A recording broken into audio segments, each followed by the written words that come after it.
All right. And we're back. Right. Oh, It's been a while. we've been busy. Yeah. You went on a trip. I was Yeah. busy with work, just trying to get everything squared away. But as the title of the video says, Mrs. Doubtfire and the Effects of Divorce.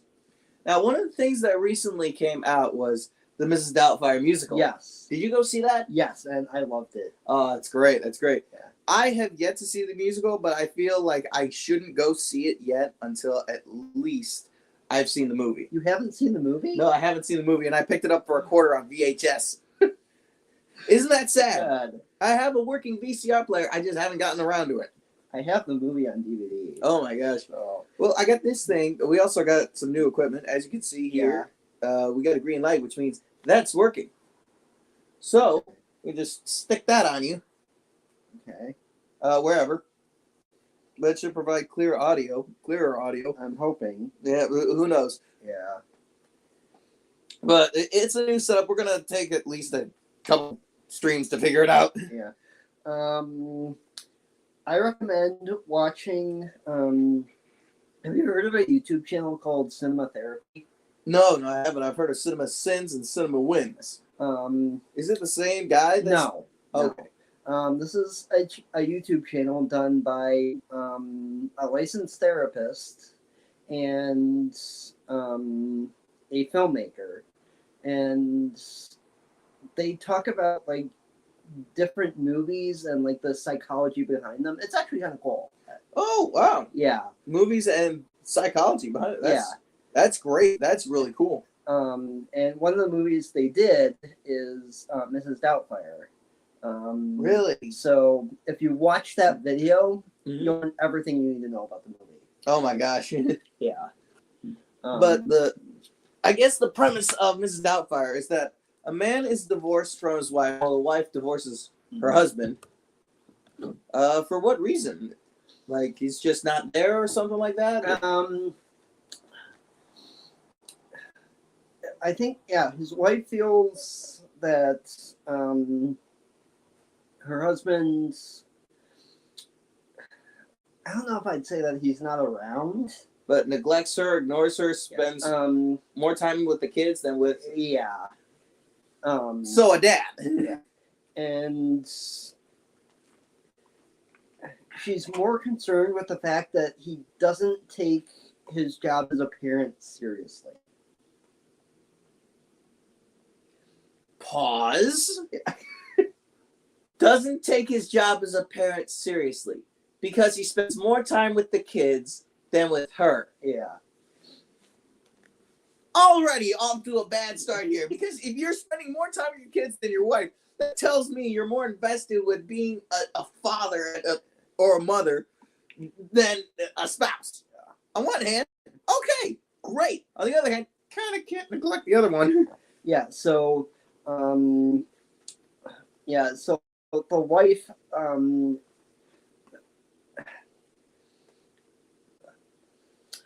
divorces him because she's feeling limited. Yeah. And I went to see the stage musical of this, and I thought it was great. One of my favorite lines from the musical was when one of the kids says, "You look like a cross between Grandma and Shrek." That's in the musical? Yes. That is great. That is fantastic. Oh my gosh. Oh my gosh.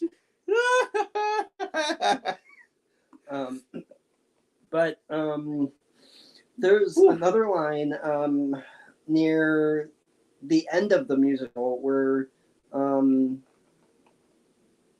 the older daughter gives this really powerful line where she says to him, "You may get to see your kids, but we don't get to see our father. Instead, we get a character." But the whole reason that she's saying that is because he has to put on his character, Mrs. Doubtfire, in order to see his kids, in order to spend time with his kids. Because it's not just that the divorce. I think there's like a restraining order or something like that. Yeah, a restraining order, which says that the party that has the restraining order is saying this person that I don't feel comfortable around cannot see their kids, cannot be around them, and cannot be around me, and by extent my kids. That is actually a form of parental alienation. Yeah. And it messes up fathers especially, because it's more often than not it's used on guys when the spouse, the wife, feels that she isn't safe, but also as a way to get back at the dad, which is a spiteful move. Yeah. Now, are there times where it's used for a good reason? Yes. If there's abuse or emotional abuse or even anything like hitting or general danger and terror, then yes, a restraining order is used. But more often than not that I've seen on the internet, and sometimes this might be true, it might not, it might be false, it might be fiction, but it's used to take take the father away from the kids. And I remember this story on Reddit where a father was his wife divorced him when he was going through a bad bout of stomach cancer because she didn't want to be the nurse to him. And by extent, she also sent out a restraining order to get the kids away so she could have more child support, which happens. And the fact that his wife, his entire family, his cornerstone, his foundation, is not there, and he's battling the stomach cancer in the hospital because the chemo is wiping him out. And they neglected it. They left him behind. They left him to die. And it's only after he has beaten the stomach cancer and he's left adrift and finds somebody else and starts a new family with them that the kids come back and say, we want to sit down, we want to have lunch with you. And what would you think if you were left behind by your family? What would you do? Would you accept the invitation? Wait, for what? So the father receives an invitation to lunch with his kids. Okay. But he has found out through the grapevine that it's because his wife, his now ex-wife, has, I'm trying to remember what it is. It's a cardiovascular disease, like heart disease. And she doesn't have long left to live. Okay. His kids invite him for lunch, and as soon as he gets there, straight away, they ask him for money. See, that would bother me. It bothered him. And so he said one of the most powerful things, that it's harsh and it hurts a lot, but it's true. He said, you guys and your mother never give a damn about me when I was dying of stomach cancer in the hospital. So I'm giving you the same treatment that you gave to me. You didn't once call. He even said, what are your half siblings' names? Not once in the years that you have been separated from me did you call, did you write, you text, nothing. You don't even know who my kids are. Wow. So I don't care if your mother dies because you didn't give a rat's ass if I died. Wow. Now, to be fair, his ex-in-laws are saying he went too far, but everyone on the internet, Reddit and YouTube, was saying no, that was the right thing to do because they didn't care about you. And that's what happens. That's one of the effects of divorce, is that as a result of parental alienation and not seeing your parent, one of your parents, you eventually, they could die. The reality is that when a child, son or daughter, is born, very much the heart is tied to them. And it's because of that strong love for them. And so when parental alienation comes in and takes that child away, some guys, they're lucky that they have 50-50 custody. Yeah. And that should not be the case. It shouldn't be, oh, they're lucky to have it. No, that should be like square one for custody. But sometimes the kid is taken away because of, one parent wanting to spite the other. Yeah. Which is wrong. Right. So the fact that Robin Williams' character has to become this caricature as a nanny, just so he can see his kids, just to spend time with them, it is like that's some alienation right there. Yeah. And what was I going to say? But the fact is, and even research has shown, you don't just need the mother; you need the mother and the father. Yeah. In order for a person to be a well-rounded individual. Yeah, and that's what they come to realize near the end of the movie, is that they do have, they may not have anything in common with each other, but they do have something in common in which they both love their kids. Yeah. And even I remember seeing this clip I only saw this one clip. This is how I only know about Mrs. Doubtfire. It was at the end where Robin Williams, I felt like he wasn't acting. He was genuinely asking this question. When she was saying, oh, I felt neglected. And he just looks at whoever his wife is square in the eye and it's beyond the camera. And he says, and is that why you decided to take my kids away from me? And you could see, in that moment, that was every single divorced and alienated father asking that question. And it's just, oh my God. The guy that makes us laugh, Jeannie, the guy that we grew up with for Jeannie, asking one of the hardest questions, the biggest and most notorious questions that needed to be asked. This showed Robin Williams wasn't just a comedian. Right. He was an actor. He started off as an improv guy because he did an episode with Whose Line Is It Anyway? Did you know that? No. Yeah, he did it. You can find it on YouTube. And I will never forget this. Where it was weird superhero names. And he comes up and he goes, I'm paranoid. Oh, God. It was absolutely hysterical. But this man was one of the greatest things. And for him to play such an iconic character, because didn't he get an Academy Award for Mrs. Doubtfire? I think so, yeah. Yeah. To play this iconic of a character. Yeah. Honestly, I think we need to do an entire episode just dedicated to Robin Williams. Did we not do one already? No. Oh my God. Okay, so I think the next one we do Robin Williams. Yes. Yeah.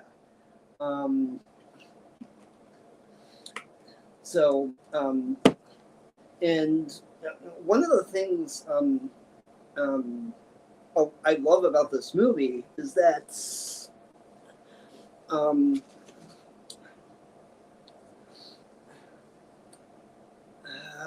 know what I was going to say.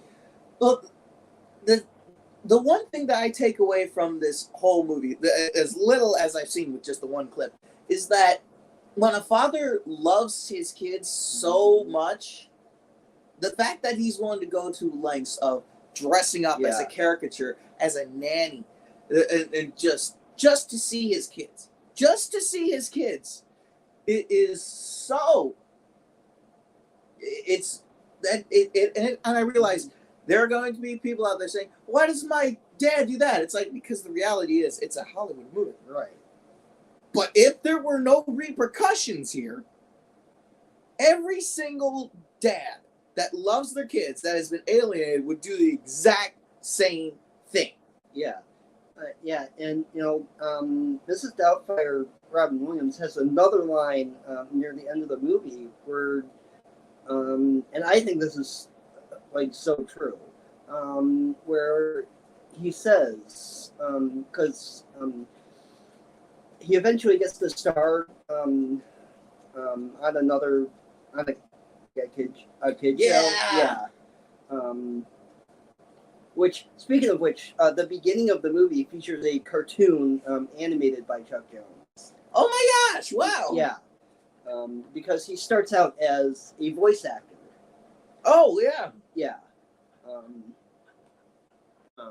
So by the end of the movie, he gets this new kids show, and gets this letter from this little girl talking about how her parents are divorced, and her brother says, they're not a family anymore. Oh. And so he's like, he says, I can't remember the whole speech. No, but what parts do you remember? He says,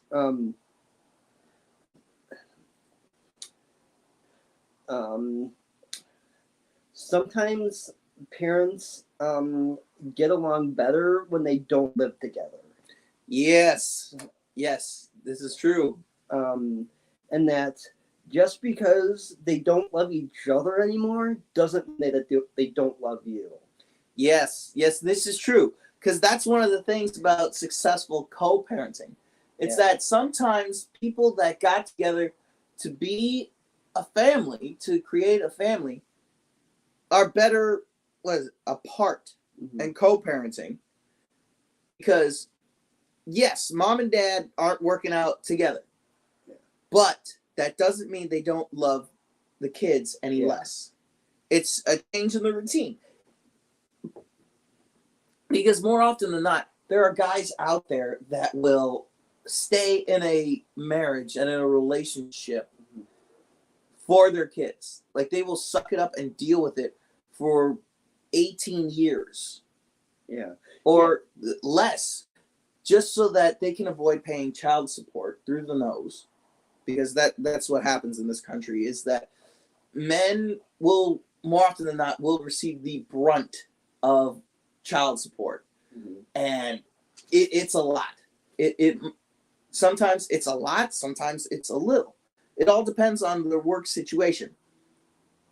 But it's better that if the divorce for mom and dad is amicable and they say, listen, we're going to outline terms on our own, which is that 50-50 custody. So this way, the kids, they see that mom and dad don't love each other, but mom and dad go off and find someone that they love, and they bring them in to show what a loving relationship should look like. Yeah, because something that's always bothered me about when parents divorce is that a lot of times you see that mom gets the kids like for a full week, and then the dad only gets them on the weekend. Like, how is that fair? Well, it all depends on the situation. More often than not, it's because the kids go to school in the district that they grew up in. Because oftentimes mom gets the house, so they're still in that same school district, whereas dad has to move out of the school district somewhere else, and can only get them on the weekends. Okay. But it's the only way that 50-50 custody really works so well. It isn't fair that mom's getting, the kids 5 days of the week and dad's only getting them 2. No, it isn't. But dad usually gets them Friday night all the way to like Sunday morning afternoon, because it's a school night on Sunday night. Okay. So there is that. However, there have been times where dad has gotten the kids more times where he'll get them for like the school week because he stayed in the school district and kicked mom back. Yeah. But that's a rare instance and a rare occurrence. It doesn't happen all the time. Yeah. But it's honestly, what you're talking about is a majority case. But each one is different. Okay. So it usually is like, what school is going to be best for the kid, and if it's in the one where mom's at, that's the one they go to most of the time. It's based on school. But I remember seeing this TikTok or something like that where dad didn't get much of a chance to see the kids. He didn't even get 50-50 custody. Mom got sole custody because his work situation wasn't working out well. So what he did was he quit his job and became a security guard at the school that his kids went to school at and has lunch with them every single day, 5 days of the week. And it's the only way that he could get to spend time with his kid. Yeah. Which, you know, that's the length that some guys will go to. Now, is he still paying child support for that? Probably is. But he's saying it's worth it because I get to see my kids. He gets to see his daughter and have lunch with her 5 days of the week. That's daddy-daughter time. Wow. Yeah. Yeah, then like you get those parents who that one like greedy parent who will try to file for full custody. And there is the case of this actually in another movie that also talks about the effects of divorce in a smaller way than Mrs. Doubtfire. It's a movie with Jim Carrey called Liar Liar. Oh, I thought you were going to talk about Kramer versus Kramer. Kramer versus Kramer, I don't know that one so well, Okay. so I only know these two. Okay. But if I ever get the chance to watch Kramer versus Kramer, I absolutely will talk That's a about it. great movie. Too. Oh, I know. Dustin Hoffman was, as the dad. And I think, what did they improvise the ice cream scene or something like that? Where it was just go nuts? I want to see that specifically for that scene. But in Liar Liar, the wife gets sole custody of the kids and takes them away from dad because it's found out that she was married to the guy when she lied about her age and was thus a minor. She was like 17. And the one thing that it absolutely shocked me was that after Jim Carrey did his thing where he managed to get the woman full custody, she was gathering up the kids and saying, "No, these are mine. These are mine." Like, didn't say, "These are my kids." She just went full blown possessive and says, "These are mine, and I expect my hefty child support payment in the mail. You're not going to see them." And it's not until he sees that and he sees the husband breaking down, crying in the courtroom that he says, "I wish for this to be removed, even after it's been, settled." And he does everything in his power. He even goes on to insult the judge just to get this thing to flip. I mean, technically, if you think about it, Ant-Man is also a movie about divorce. It really is. It really is. Because, he wants to do the right thing. Yeah. He wants to. But unfortunately, with his record as a criminal, a cat burglar, which in my opinion, small, he does everything so that he can get in a better standing so that he can, be a part of his kid's life. Yeah. But let's get back to Mrs. Doubtfire. Yes, Mrs. Doubtfire is the focus of this movie. Because we got on some of the effects of divorce. Yeah. Which, in each instance, it's a case-by-case basis. But because of the effects of the divorce and the family court system, there have been Reddit has become one of the sites where it talks about, what these guys have gone through. Yeah. And more often than not, they've been shot down. So they've had to turn to YouTube. And a lot of people that stream that are talking about these things. Some of them good, some of them not so good. But the fact is that it has now become so much part of the norm of our culture to realize, and specifically because of this movie and the guy's experience from the divorce, has become so mainstream. And I say mainstream because, like it or not, it's changing. It has started to change. The gears are starting to turn back from just female sole custody to, hey, we need 50-50 as the starting point. Yeah. And like, you are seeing people say, like, oh, divorce is not a good thing. Here's what you do to take care of it. And I mean, sometimes it is a good thing. Sometimes it is. But if you want your kids, the best thing that you can do, and you want to make sure that you have a chance to see your kids, it's it's going to be very expensive. Yeah. I'm going to say this right now. And I don't say this out of experience. I say this out of someone that has seen so many of the stories where the patterns are all the same. They're all the same. What happens is wife or the spouse is not happy. Something's happened. Yeah. Something's changed where they're feeling neglected. And because they're feeling neglected, they go out and look for that attention that they're not getting from home elsewhere. And that's exactly what happens in Mrs. Doubtfire. She cheated, didn't she? She didn't cheat. Okay, that's good. That's good. But she starts seeing someone else, Okay, yeah. played by Pierce Brosnan. Oh, come on. You're telling me she was married to Robin Williams and she gets with Pierce Brosnan. Okay. First of all, Genie or 007. 007's going to get old. Genie's not. But to be fair, it's a character. Yeah.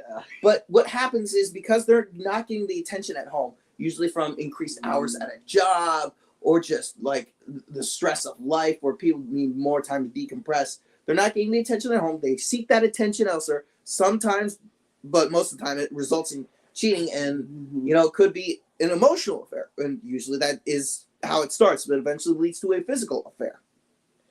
And then the dad is like, hey, we need to make this work. I love you. I'm going to try to take some less hours. But what happens is there's this thing called the affair thought, where a woman or a guy is so attracted to the other person.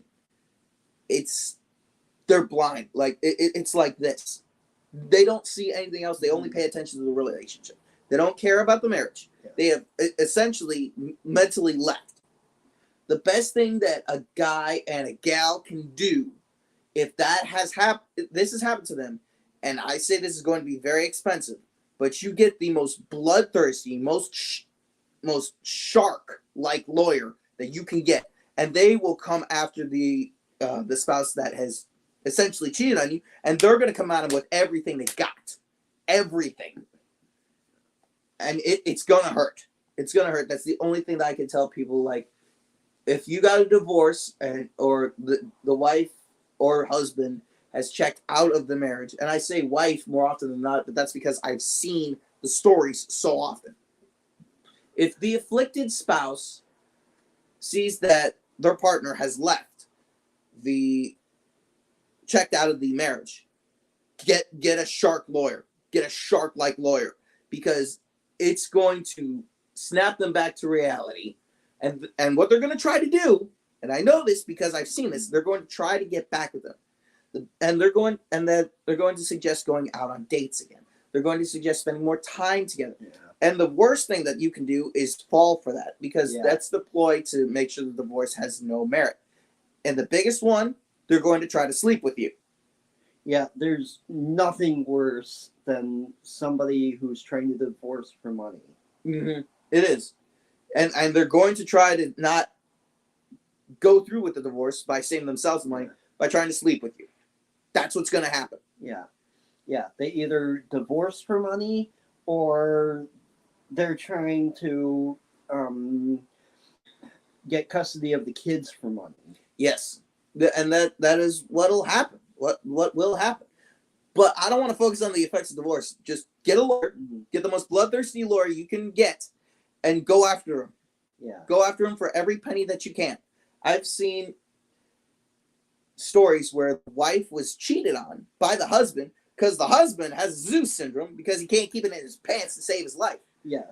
And because she became a stay-at-home mom, she went after him for every single penny. And it hurt him. It hurt him bad. Yeah, the thing about divorce is that it can get really ugly. Very, very ugly. Even in Kramer versus Kramer, like, I think it gets ugly, doesn't it? Yeah. So, I haven't seen that, but I would imagine it's like a divorce case. Anyways, Mrs. Doubtfire. Yeah. So, the fact that Robin Williams puts on this character to see his kids is the length that a guy's gonna go. Yeah. And he does, like, all sorts of stuff to spend time with them. Yeah. And the kids start to bond to Mrs. Doubtfire, right? Yes. Does he ever come to that point where he's like, do they love me or do they love the character? I think that's elaborated more in the stage play. Good, Yeah. good. Because that's the one thing that I've got a question of, like, hey,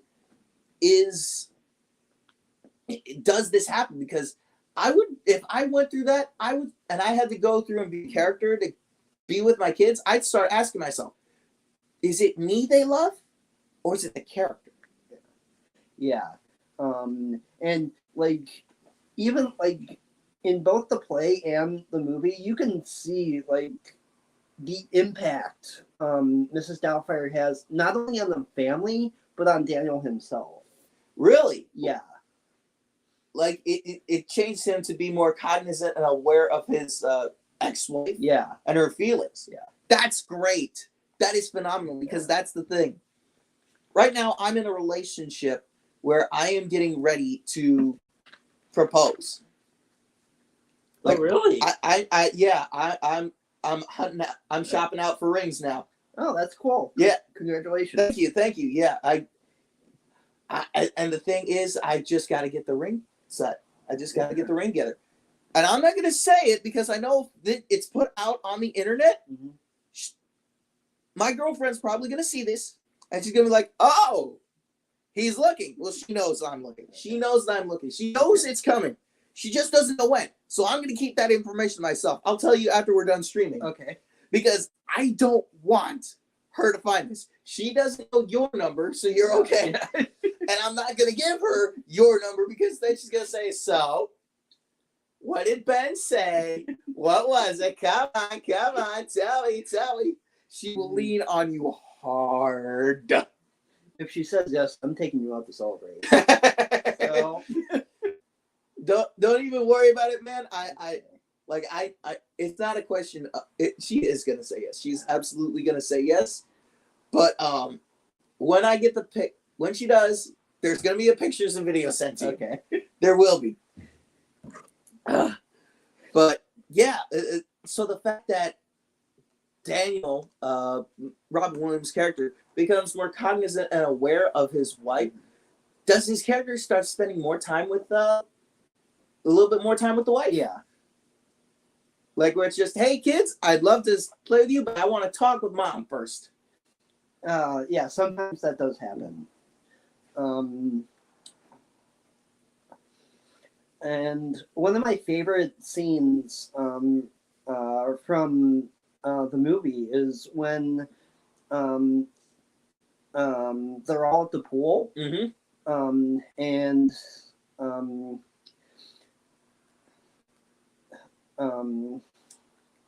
Mrs. Doubtfire is there. How the heck that question is, how the heck do you squeeze into a female swimsuit? That's the thing.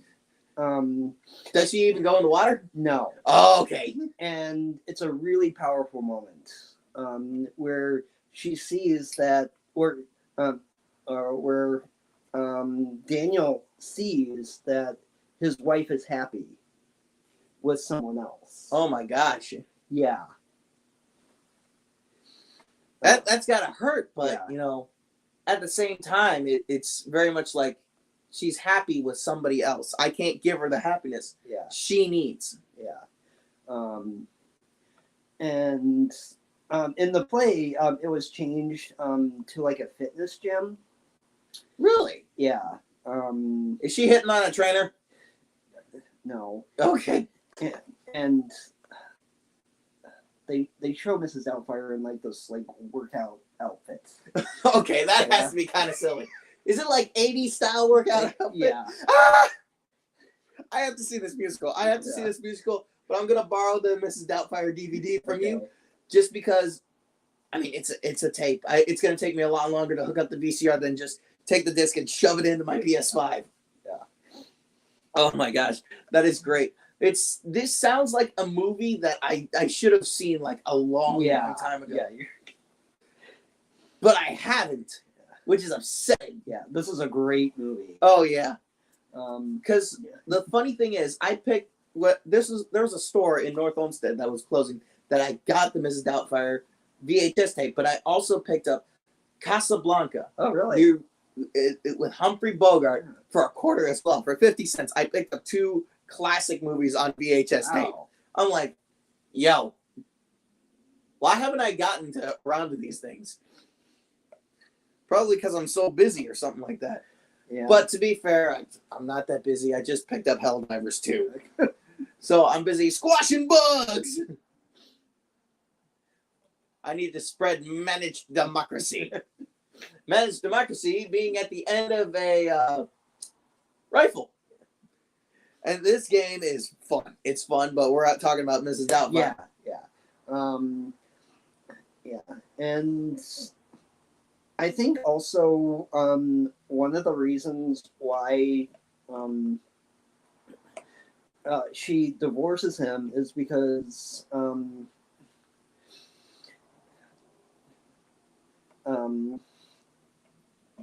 she always feels like she has to be the bad guy. Yeah, that's the thing. Yeah, that is also a cause for divorce. It's like oftentimes there's always going to be one spouse that feels like they have to be the bad guy. Yeah. Like she's always the one who's like disciplining the kid and saying no, you can't do that. Yeah. Whereas dad is always the one that says yes. Yeah. Which that's fair. That's very fair. There needs to be a balance where, in order for a divorce not to happen, I'm saying this because both mom and dad have to be on a united front when it comes to their kids. And I have never seen it so beautifully put and beautifully done than in a case. And I saw this video on what was it? It was on Instagram, Facebook, where a kid came home with an F and he said like, yeah, I got an F. Like, I don't know why you're happy about an F.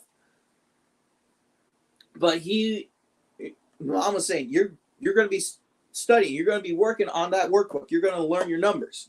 And he says, no, I don't want to. It's like, you're going to. So he takes the paper, and this is when the recording starts.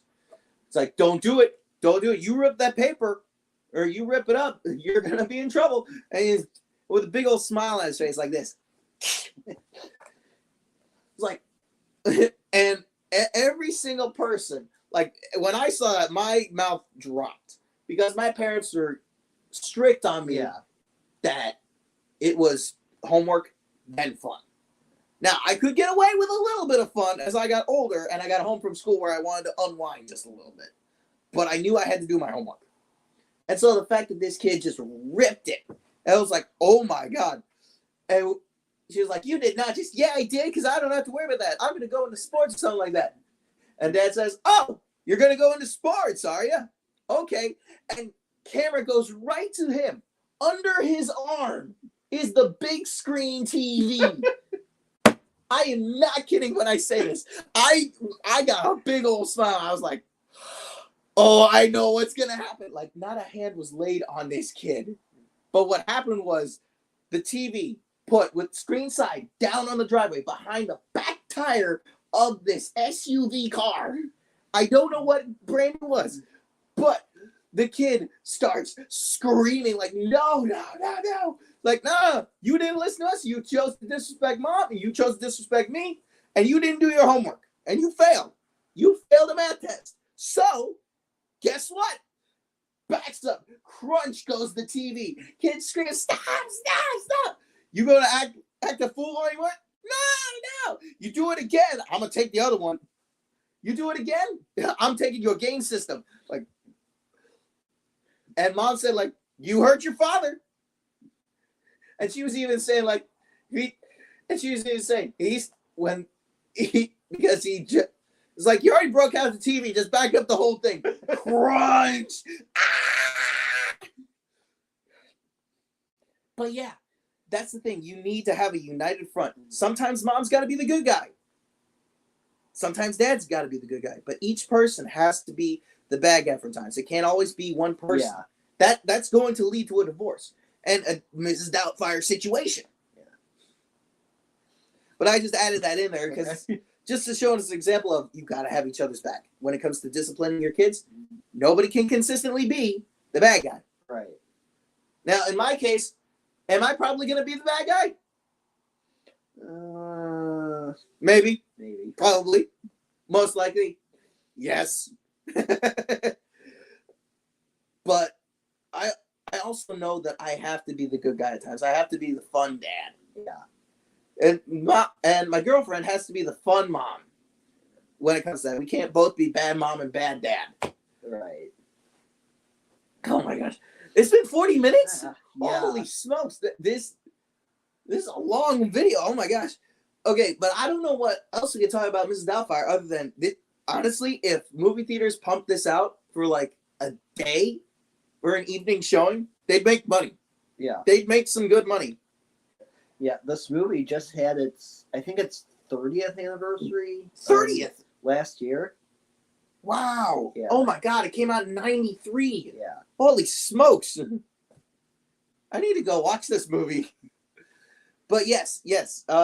This movie, I need to watch this movie. This movie, from what I've heard from people, you can never not talk about Mrs. Doubtfire without mentioning the classic line, "Hello!" It is the absolute thing that launched this, because this movie into mainstream and it's so beloved. Did it make it into the National Archives? I don't know. Hold on, I'm going to check. I'm going to check this real quick because this is very important. Okay, hold on. Mrs. Doubtfire, 93 film. Let me go to the wiki. Oh, there was an original ending? The original script actually ends with Daniel and Miranda getting back together. Oh, wow. But everyone said who'd all been divorced, including Robin Williams, were worried it would give children of divorced parents unreasonable hope and successfully got it changed. Wow. That was a smart move. Yeah. That was a smart move. It's like, yes, but what's that going to do to the kids? Because they thought of the kids, because every single one of them had been divorced. That is awesome. That is awesome to see. Okay, Mrs. Doubtfire, a comedy drama. One of my biggest questions about this movie has always been, like, I've always wondered... he won a Golden Globe Award for Best Actor. He didn't win the Academy Award. Oh, so it made $441 million. Yeah, on a budget of $25 million. That is fantastic. Yeah.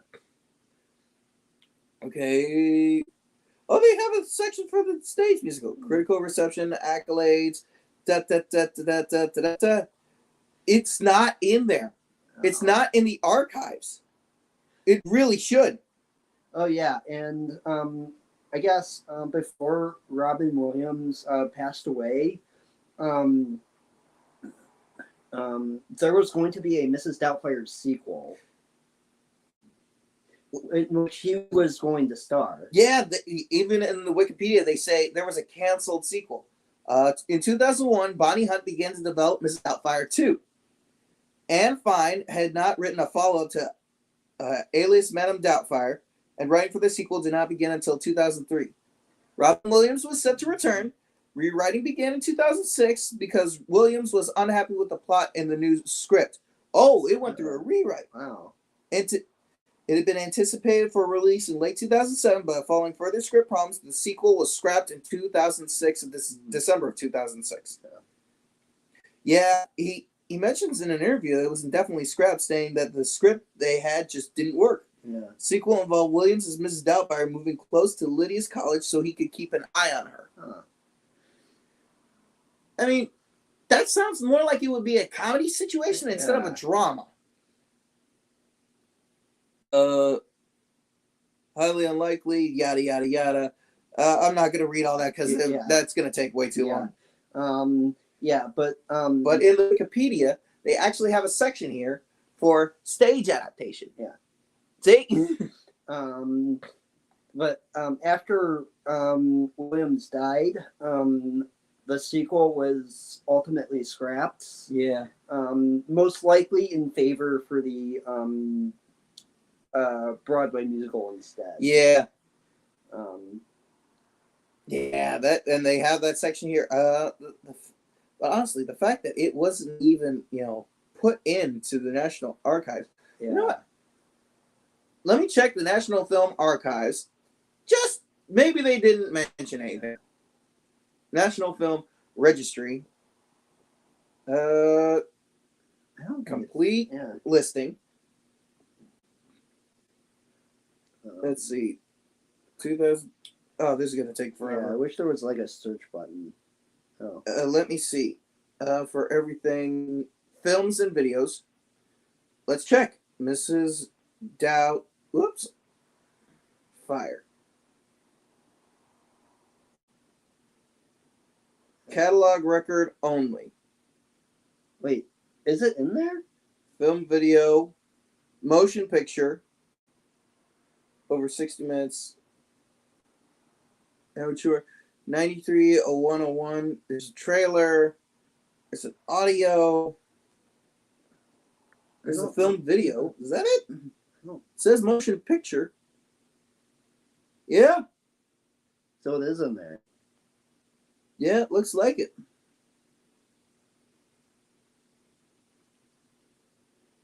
I think it is. Because this is the Library of Congress.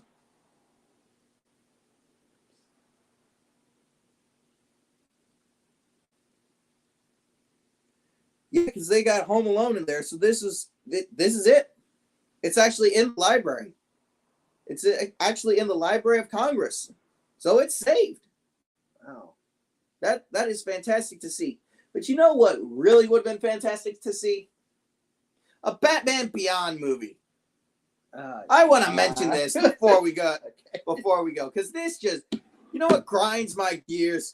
The fact that a studio that made Into the Spider-Verse, one of the best Spider-Man movies of all time, wasn't going to be Into the Spider-Verse. This is the same production company from Sony that did the Emoji Movie.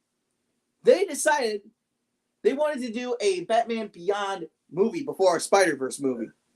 We would have had Terry McGinnis, and it would have been done in the exact same art style.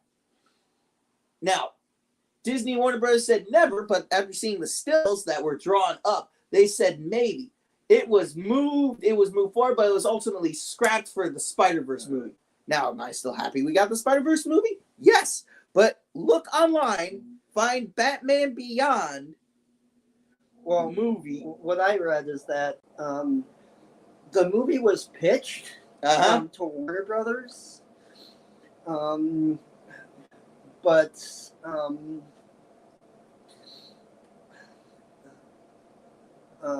Warner Brothers said something like, "We love your idea, but we can't do it." Which is just which to me is an excuse of, you're not gonna get it. Okay, you see this? You see this? Look what's in here. It's empty right now, but money lives in here. If you don't want this, DC Warner Brothers, I suggest you continue to do nothing. But enough of the internet is mad about this that they're saying, like, you could have made so much money. So much money. Because the fans want it. Yeah. They're mad at Warner Brothers for other things. Oh, immensely. Yeah. But you could have made some money. You could have made some money. Did you? No, you didn't want to. You didn't feel like it. So I'm going to say this. If you are allergic to money and this, don't make anything. Continue to not listen to the fans, because the reality is we will take our money and go elsewhere. I mean, shoot. What was the best Batman Beyond movie that they made? Oh, yeah, Return of the Joker. Isn't that the only one? Yeah. We could have had a new Batman Beyond. We would have had Terry McGinnis again. And you know who I would have picked? The guy that voiced Terry McGinnis in the TV show. Star-Lord in the Guardians of the Galaxy cartoon. Although he is, Will Friedle is returning to voice Terry McGinnis in Crisis on Infinite Earths Part 2. Ooh, yes. Oh, there's our end. So fans, start telling people, like, hey, we want our movie, Warner Brothers. Where's our Batman Beyond movie, Warner Brothers? You want this? You want this way? Come and get it. Give us what we want.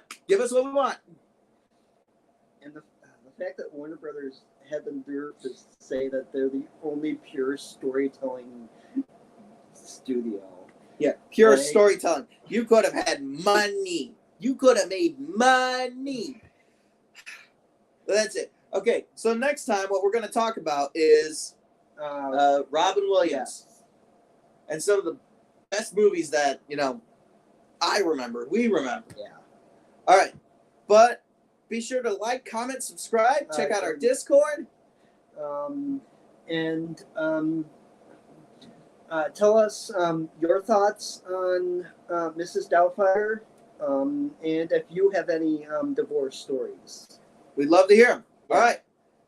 We'll see y'all later in the next video. Bye. Take care. Bye-bye.